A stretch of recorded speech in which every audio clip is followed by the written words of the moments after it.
కాబట్టి చదువు నేర్పాలంటే ఏం చేయాలి? చదువు ఉంటేనే జ్ఞానం వస్తుంది. ఆ జ్ఞానం ఉంటేనే హక్కులు అంటే తెలుస్తాయి. హక్కులు ఉంటేనే సమాజంలో గౌరవం బతకగలుగుతాం. కాబట్టి అన్నిటికీ మూలమైనది చదువు. ఆ చదువు కావాలంటే ఏం చేయాలి? అందరికీ విద్య కావాలని ఉద్దేశం అక్కడ స్కూల్ పెట్టారు. మహిళలకు విద్య నేర్పితే మహిళలు దిగుబడి చేస్తారు, సమాజంలో కృష్ణ పోతుంది అని ఉద్దేశంతో ఆ రోజు వాళ్ళందరూ భార్యాభర్తలు వెళ్ళేసారు సమాజం నుంచి. సమాజం నుంచి వెళ్ళేస్తే ఒక స్కూల్ పెట్టి వెళ్తుంటే అవును సావిత్రిబాయి పూలే వెళ్తుంటే స్కూల్కి పేడ ముద్దలు పెట్టి కొట్టేవాళ్ళు.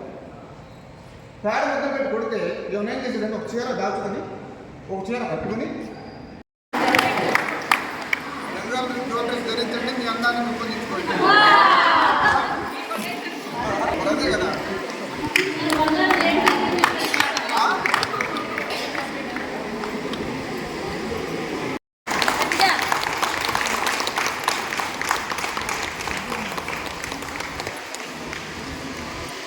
మీ స్పందన చెబుతారా?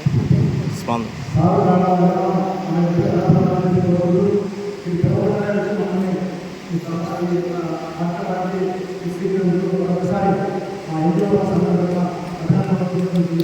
స్పందించే హృదయం కలవారు.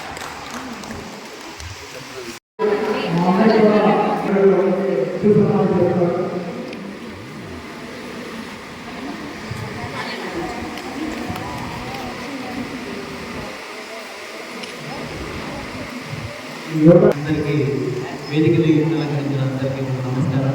వచ్చినప్పుడు వాళ్ళందరికీ కూడా నమస్కారం. ఈరోజు మహిళా దినం, అంతర్జాతీయ మహిళా దినోత్సవ శుభాకాంక్షలు అందరికీ కూడా. మహిళలందరూ కూడా అన్ని రంగాల్లో కూడా ముందుకి రావాలి అని వేదికల మీద చెప్పడమే కాకుండా వాటిని అమలు చేసుకుంటూ వెళ్తే చాలా బాగుంటుంది. మహిళలు ఎప్పుడైతే వృద్ధిలోకి వస్తారో దేశం కూడా మంచి వృద్ధిలోకి వస్తుంది. మహిళలు చాలా పట్టుదలగా ఉంటారు. కారణం అందుకే శక్తి స్వరూపిణిగా మహిళలనే కొలుస్తారండి. వాళ్ళకి చాలా ప్రాముఖ్యత ఉంది. మహిళలు లేకపోతే మగవాళ్ళు జీవితంలో కూడా చాలా కష్టపడతారు. అలాంటి పరిస్థితులు ఉంది. మహిళలందరూ కూడా మంచి వృత్తిలోని అన్ని రంగాల్లో కూడా అభివృద్ధి చెందాలని, అంతేకాకుండా మంచి ఆరోగ్యవంతంగా ఉండాలని కూడా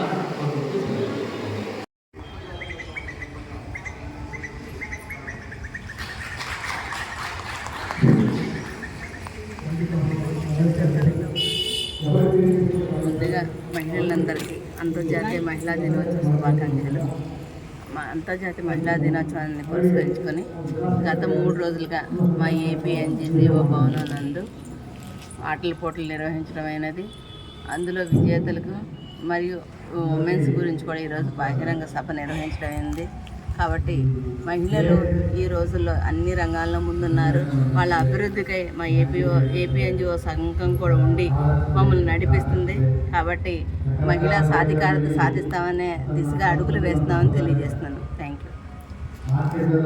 ఈరోజు ఇంటర్నేషనల్ ఉమెన్స్ డే సందర్భంగా ఏపీఎన్జీఓస్ భవనంలో మేము అంతర్జాతీయ మహిళా దినోత్సవ వేడుకలు జరుపుకోవడం జరిగింది.